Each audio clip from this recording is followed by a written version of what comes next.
Greetings, everyone. I'm Erin Harris, Chief Editor of Cell and Gene. Welcome to today's Cell and Gene Live. Can innovation drive down cell therapy manufacturing costs? I'm very excited to have with me Dr. Mark Gilbert, Senior Vice President of R&D at Acepodia, Thomas Lequertier, Head of Cell Therapy Manufacturing Unit of Celyad Oncology, and Ludek Sojka, Ph.D., Chief Technology Officer of SOTIO. Mark, Thomas, and Ludek, thank you very much for being here today. It's my pleasure to have you as the subject matter experts for this Cell and Gene Live event. Thank you. I appreciate you and your time. Before the discussion, we have some housekeeping items. We'd love to hear from our audience, so please utilize the Q&A function at the right of your screen to ask your questions. I will get to as many questions as we can as time permits. And watch for our poll questions as they pop up on your screen during the session to add some additional depth to our conversation today. If you have a specific challenge or question that isn't addressed on today's session, you can reach me directly via the email link next to my headshot in the speaker's frame on the right of your screen. Please take advantage of the great resources we've curated for you on today's topic. You'll find those at the lower left of your screen, which, by the way, is adjustable. Feel free to expand or reorganize your view as you see fit with a simple click and drag on each of the panes on your screen. If you run into any technical difficulties, please click on the question mark icon at the center bottom of your screen for help. And lastly, there will be an audience satisfaction survey at the close of the webinar today, and those who complete it will be entered to win a $100 Amazon gift card. All right, so let's get rolling. The high cost of producing new cell therapies, particularly gene-edited cell therapies, such as CAR-T cell therapy, for example, are notoriously expensive. Advancements in manufacturing are driving costs down, but not at the required pace. And the complex manufacturing process that these biological treatments require means that their price is currently at a premium. So, Mark, I'd like to start with you, and let's set the stage by discussing the why behind the hefty price tag associated with manufacturing cell therapies. What do you think?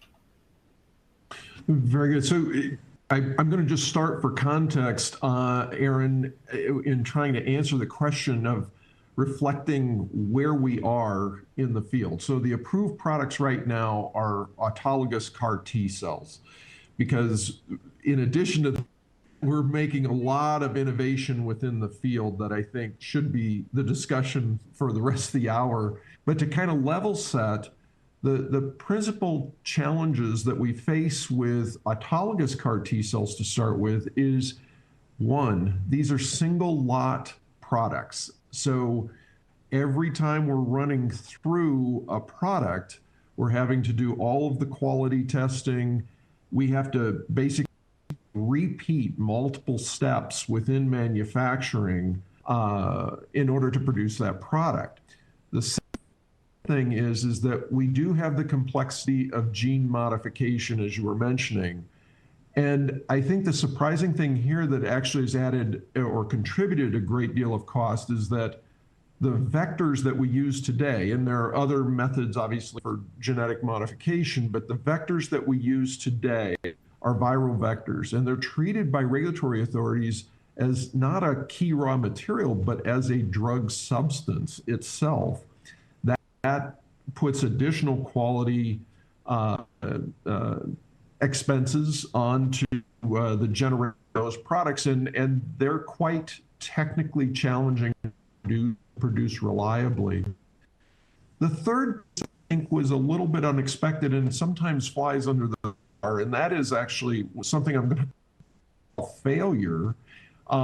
When it takes time to produce a product for a single patient, we often talk about manufacturing failure. Can we make the product, or how frequently we can make the product? But it's also getting the product back to actually treat the patient, because not so much my cost, but my price is going to reflect what that failure rate is, because as a sponsor or as a company, I'm not going to get reimbursed for that product that doesn't go into a patient, but I've absorbed all the costs of those expenses of that production within that. And the main point in all three of these points is that some of these are going to be relevant to any type of manufacturing process with any technology and need to be considered. But I think these are the key ones that have led to the high, I'll say cost, but also the high price of the currently approved products.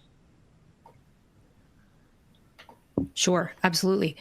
Thomas, I'd love to hear your point of view as head of cell therapy manufacturing. What are your thoughts on this? I fully agree with Mark. To my opinion, the most important reason explaining the high cost of the current commercial cell therapy is that they are autologous therapies. And as explained by Mark, every batch produced is specific to one patient, and the cost usually spread over thousands and thousands of doses are allocated to a single patient. So it's the main reason. On top of that reason, another important one is that the technology used to manufacture the current commercial product has not yet been optimized. The process includes many manual steps which impact the labor and overhead cost. We could also add as a reason that only a few thousand patients per year are treated with the commercial cell therapy products, which means that they cannot benefit yet from economy of scales. A good example for that is raw materials. A lot of materials used in cell therapies are specific to the industry, like the materials needed for cells growth, activation of selection. When the demand volume will be much higher, I'm pretty sure that the supplier will optimize their processes and will reduce their costs. And I would say last reason, we do not have to forget that cell therapies involve living cells all along the manufacturing process until the infusion to the patient. And these living cells are bringing a much higher complexity compared to traditional chemical drug product or biologics. Yeah. Thanks, Thomas. Ludek, what do you think? Well, yeah, on the top of what my colleague said, it's difficult, of course, to generalize because there are different indications. There are more challenging indications for those therapies. Most of those products is in hemo-oncology malignancies. We are speaking about CAR T cells, right?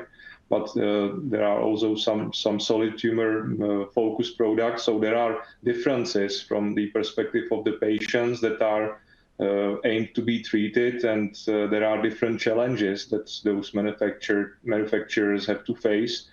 But basically, for autologous cell therapies, everything is expensive. You need to manufacture the product in specific facility where the operating costs are really high because you have to keep the product, of course, sterile from the start until the end. There are also very expensive raw materials. We didn't touch that, but that's also the truth because there are expensive consumables that you need to pay even for the different devices that are allowing you to automate and more streamline the process.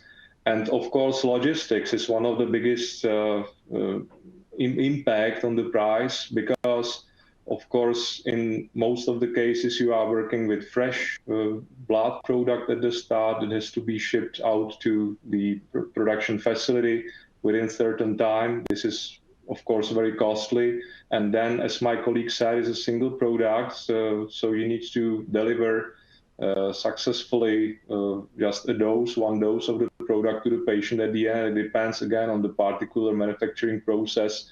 If you are delivering fresh or frozen product, fresh is obviously, again, more expensive. So generally speaking, those are all factors that are causing that those therapies are really, really costly, expensive.